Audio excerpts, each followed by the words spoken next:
Imagine isto: o homem mais poderoso do planeta pega no telefone, liga ao chefe do maior organismo desportivo da Terra e pede-lhe que apague um cartão vermelho. 48 horas depois, isso acontece. E depois a equipa que recebeu o favor perde na mesma por 3 golos, em direto perante o mundo inteiro, em casa. Isto não é argumento de cinema. Foi exatamente o que aconteceu esta semana no Mundial, e talvez seja o autogolo mais espetacular da história da interferência política no desporto. Voltemos ao momento que acendeu o rastilho.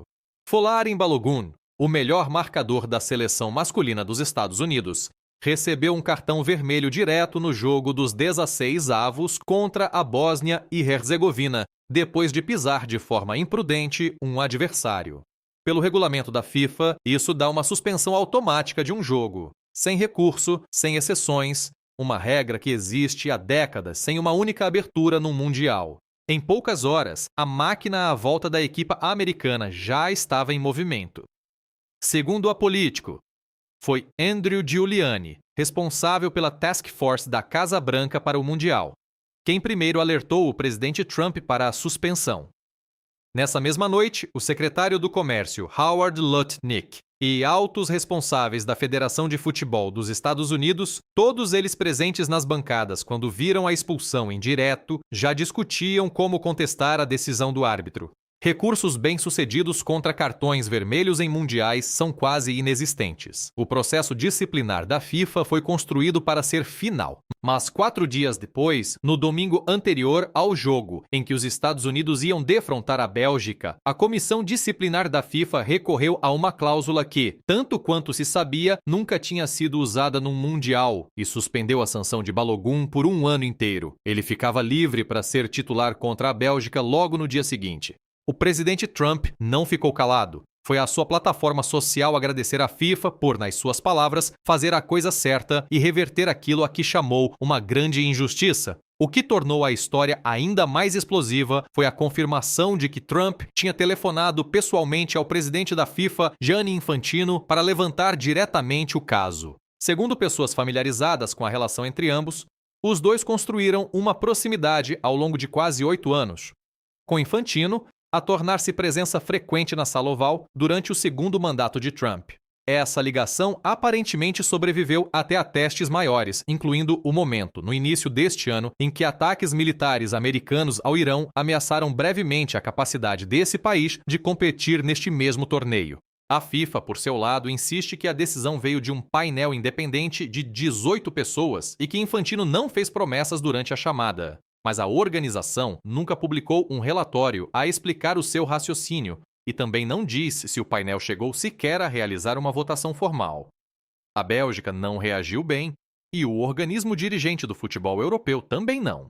A Federação Belga tentou apresentar um recurso formal contra a decisão, mas foi informada de que não tinha legitimidade jurídica para contestar uma deliberação que iria decidir diretamente quem estava prestes a enfrentar. Leia isto outra vez. A equipa que sofria as consequências da decisão foi considerada sem direito a opor-se a ela.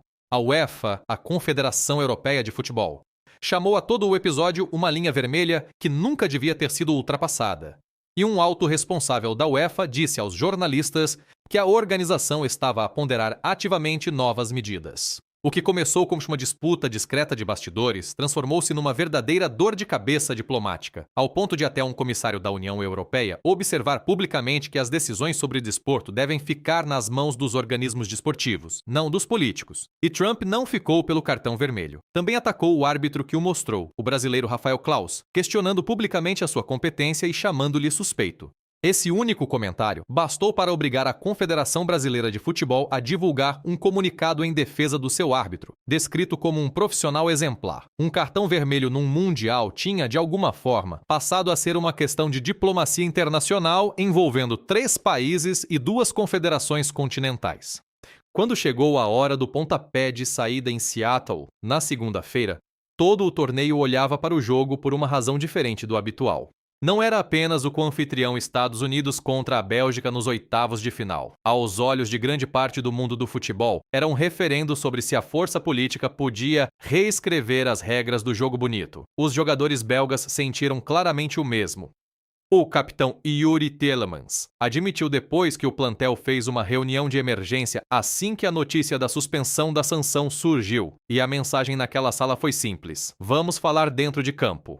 Os adeptos que viajaram com a equipa pegaram na frase que circulava online e transformaram-na em cântico, marchando rumo ao Lumen Field a gritar FIFA Máfia junto às paredes do estádio, enquanto o próprio Infantino, segundo relatos, assistia de uma tribuna executiva lá dentro. Depois, o futebol propriamente dito tomou conta de tudo e não quis saber de telefonema nenhum. A Bélgica precisou de apenas 9 minutos para deixar claras as suas intenções. Charles de Ketelaere apareceu nas costas de uma defesa americana que não conseguiu lidar com uma bola a cair dentro da área e empurrou-a para a baliza vazia.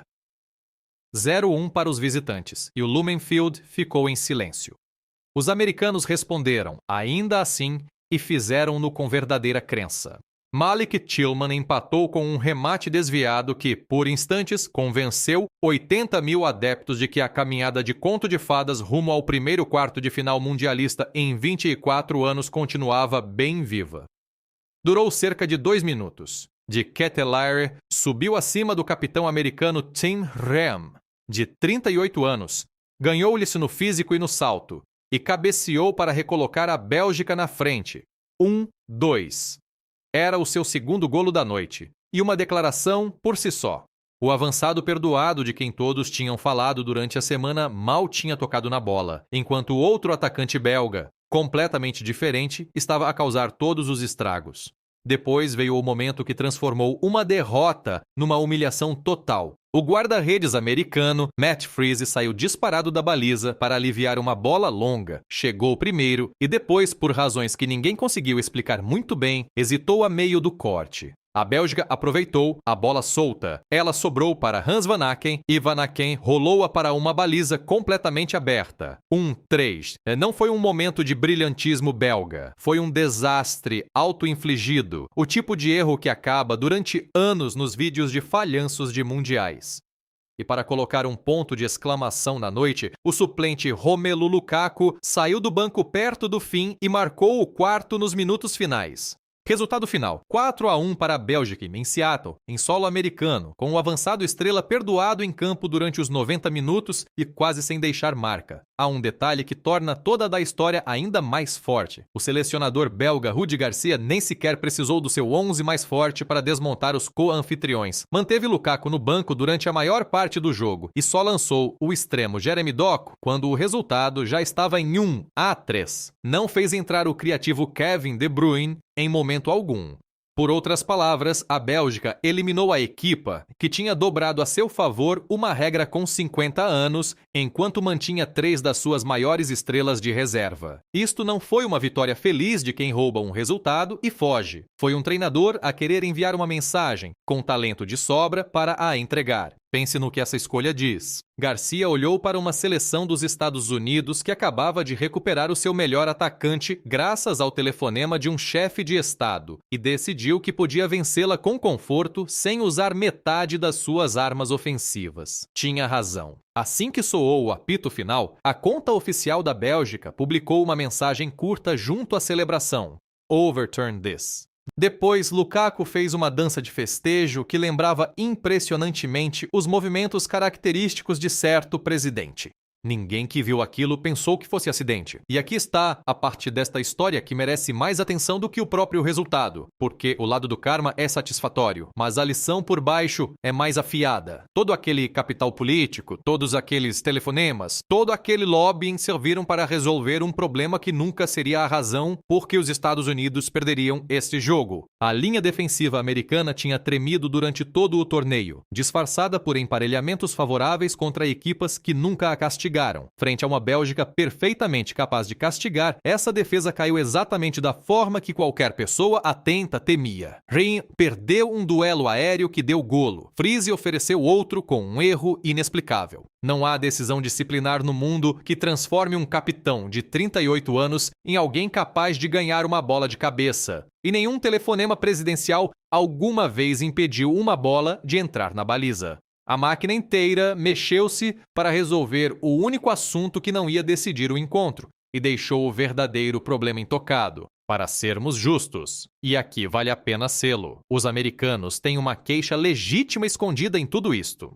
Muitos analistas neutros concordaram que o vermelho a Balogun foi duro para uma jogada que parecia mais uma falta desajeitada e involuntária do que um ato deliberadamente violento. O selecionador dos Estados Unidos, Maurício Pochettino, defendeu desde o início que o castigo não correspondia à infração e rejeitou com firmeza a ideia de que a sua equipa fosse a vilã desta história. Pela sua parte, Trump manteve que nunca disse à FIFA que decisão devia tomar, apenas pediu que o caso fosse revisto. Infantino, da mesma forma, insiste que a decisão veio inteiramente de uma comissão independente e que ele apenas transmitiu ao presidente que o processo seguiria o seu curso normal. Se apertarmos bastante os olhos, quase dá para acreditar em tudo isso, mas é esse quase que cria o problema. Quando se aceita um favor que nenhuma outra equipa no torneio podia obter, quando o chefe de Estado de um país chama publicamente suspeito ao árbitro do jogo e agradece à FIFA por reverter uma injustiça.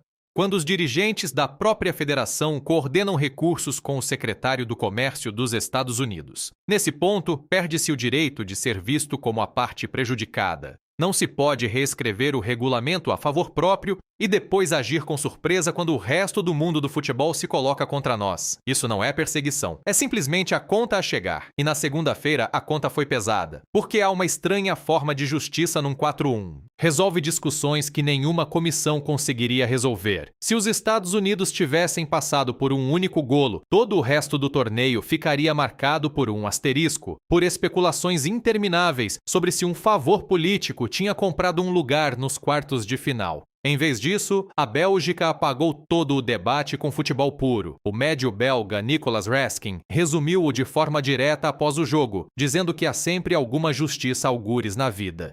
E na segunda-feira, em Seattle, essa justiça apareceu vestida de vermelho e marcou 4 vezes. O guarda-redes belga Thibaut Courtois acrescentou depois o seu próprio comentário mordaz, dizendo que a equipa se tinha sentido desrespeitada na preparação e que simplesmente entrou em campo para provar quem era realmente superior. Era fácil compreender a frustração. Nos dias antes do jogo, o ambiente em torno do campo americano tinha escorregado para algo próximo da confiança excessiva, a sensação de que a Bélgica era apenas uma formalidade entre os co-anfitriões e os quartos de final. Courtois notou especificamente que se dizia que os Estados Unidos os venceriam facilmente. Na segunda-feira, a Bélgica respondeu com um resultado que não deixou margem para interpretação. As reações depois contaram a história de um mundo do futebol que esperava exatamente este desfecho. Adeptos neutros por todo o lado reagiram com alegria aberta e sem pedir desculpa à eliminação americana. E não pareceu simples rancor. Pareceu mais ver a ordem natural regressar ao lugar depois de ter sido deformada. Até uma familiar de Trump se pronunciou publicamente. Mary Trump, uma das críticas mais persistentes do presidente, escreveu online que ele só consegue ganhar quando faz batota, um comentário que se espalhou rapidamente pelas redes sociais após o jogo. Há também uma ironia amarga e silenciosa em tudo isto para a FIFA. Gianni Infantino passou meses a dobrar os procedimentos da sua própria organização para acomodar pedidos vindos da Casa Branca. E depois teve de se sentar numa tribuna executiva, na segunda-feira, e ver esse mesmo favor rebentar em direto na televisão, enquanto lá fora as multidões gritavam "Máfia" pela noite de Seattle. A sua defesa pública, no fundo, é a ideia de que às vezes lê as decisões da sua própria comissão e fica surpreendido com elas. Convenceu quase ninguém. Gastou uma parte considerável da credibilidade da FIFA nesta decisão, e o presente entregue aos co-anfitriões foi desfeito 4-1 mesmo à sua frente. Talvez a reviravolta mais estranha de toda a saga seja esta. A FIFA pode estar secretamente aliviada por tudo ter acabado assim. Pense na alternativa. Se a nação anfitriã comprometida tivesse seguido em frente numa caminhada longa e celebrada pelo torneio, cada resultado carregaria a mancha daquela decisão disciplinar. Cada vitória viria com um ponto de interrogação e a polêmica nunca desapareceria. Em vez disso, a Bélgica tirou todo o problema da mesa em 90 minutos.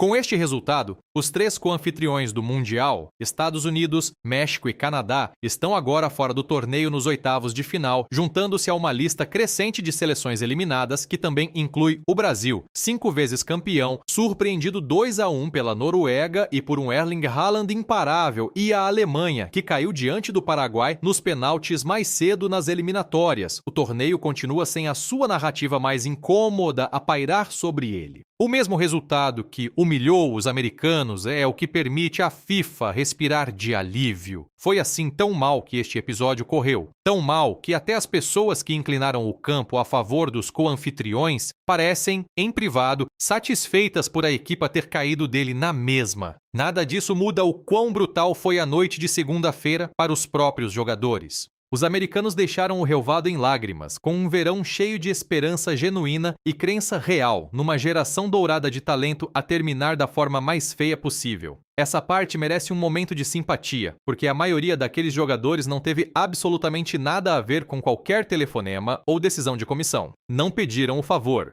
Tiveram apenas de carregar as consequências diante de 80 mil adeptos no estádio e de uma audiência televisiva global. Segundo todos os relatos, o próprio Balogun lidou com o pós-jogo com verdadeira classe, procurando o treinador belga Rudi Garcia depois do apito final para falar diretamente com ele, e Garcia dizendo-lhe claramente que nada daquilo era culpa dele. Os jogadores nunca foram os vilões desta história. Foram simplesmente os que ficaram a pagar o preço por decisões tomadas muito acima das suas cabeças. A Bélgica segue agora para defrontar a Espanha em Inglewood, Califórnia, na sexta-feira, 10 de julho, por um lugar nas meias finais, levando não apenas uma vitória de afirmação, mas uma mensagem transmitida da forma mais completa possível. A Espanha chegou a esta fase ao derrotar Portugal por 1-0 num tenso encontro dos oitavos de final. Por isso, os Diabos Vermelhos sabem exatamente o tipo de adversário disciplinado e técnico que os espera. E a lição deixada por Seattle é uma que qualquer criança que alguma vez chutou uma bola entende por instinto. Pode-se pressionar, pode-se puxar cordelinhos, pode-se ligar ao homem mais poderoso do futebol mundial e conseguir que uma regra com 50 anos seja dobrada da noite para o dia só para nós. Mas não se consegue encomendar uma baliza inviolada por telefone. Não se passa por uma boa equipa numa boa noite através de lobbying. Assim que a bola começa a rolar, nenhuma dessas manobras políticas conta para coisa alguma. E se tenta enganar o jogo, mais cedo ou mais tarde o jogo encontra a forma de cobrar o que lhe é devido. Na segunda-feira à noite, em Seattle, cobrou tudo. Há também uma pergunta mais ampla agora suspensa sobre o resto deste torneio, uma que vai além de um único jogo em Seattle.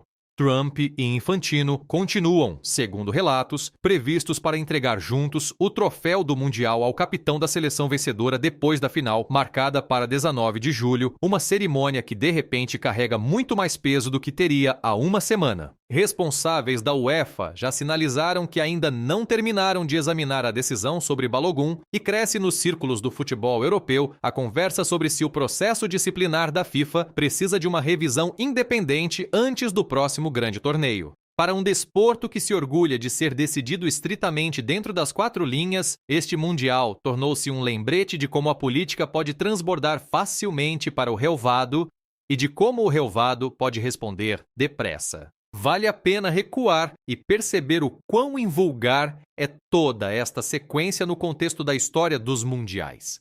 Decisões disciplinares da FIFA foram ocasionalmente contestadas por federações, agentes ou advogados. Mas um chefe de Estado em exercício fazer uma chamada direta ao presidente da organização a meio de um torneio que o seu próprio país coorganiza é algo que ninguém que acompanha este desporto se lembra de ter visto antes. Jornalistas de futebol veteranos, que cobriram 5 ou 6 mundiais, disseram abertamente esta semana que nunca tinham visto nada parecido. E vários notaram que as comparações históricas mais próximas envolvem disputas muito menores e de perfil mais baixo sobre temas como elegibilidade por passaporte ou recursos de doping, nunca uma suspensão disciplinar ativa poucos dias antes de um jogo a eliminar.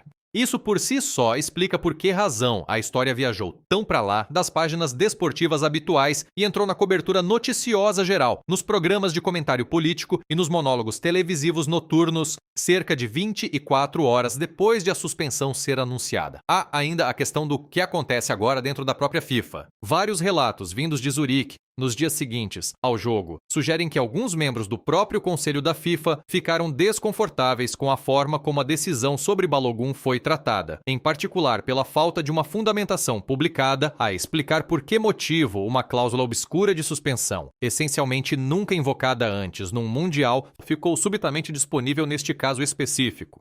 Algumas federações nacionais, segundo pessoas familiarizadas com discussões internas, perguntaram em privado se o código disciplinar precisa de linguagem mais clara para que nenhuma futura nação anfitriã, independentemente de quem esteja no governo, volte a encontrar-se com este tipo de vantagem unilateral. Nada formal foi ainda proposto, e a FIFA não comentou publicamente além da sua declaração inicial em defesa da independência da comissão, mas o apetite por algum tipo de revisão parece real e crescente, em vez de desaparecer agora que a polêmica imediata passou.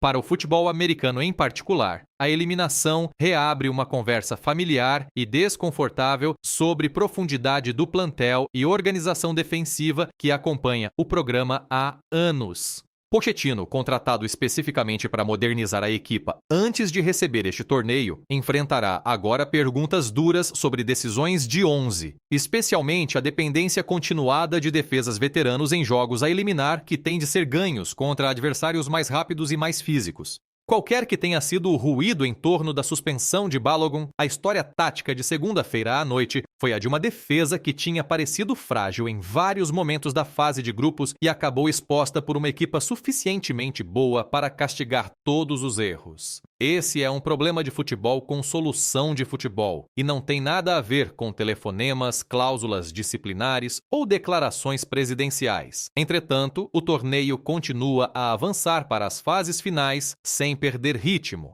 Argentina e Egito tinham um encontro marcado em Atlanta no mesmo dia em que o impacto do caso Balogun ainda dominava as manchetes. Um lembrete de que, para a maioria das 16 seleções restantes, o futebol em si nunca deixou de ser o acontecimento principal. Suíça e Colômbia seguiam-se mais tarde nesse mesmo dia em Vancouver, completando os últimos jogos dos oitavos, antes de a atenção se virar totalmente para o fim de semana dos quartos de final, que começa na quinta-feira, 9 de julho. O confronto da Bélgica com a Espanha na sexta-feira ganha agora mais intriga, tendo em conta a forma enfática como os Diabos Vermelhos desmontaram uma equipa que muitos presumiam ter uma vantagem incorporada por jogar em casa. A Espanha, por seu lado, tem parecido serena e clínica ao longo das eliminatórias, e os observadores neutros já esperam que este quarto de final seja um dos jogos mais equilibrados que restam na competição. O que fica de Seattle, porém, não é o resultado final, por mais impressionante que tenha sido. É a imagem de um favor comprado a um custo político real, entregue por inteiro e depois tornado completamente inútil por 90 minutos de futebol, que ninguém conseguiu manipular, comprar ou resolver por telefone. É essa a história que o resto do mundo continuará a contar sobre este Mundial, depois de o resultado exato desaparecer da memória.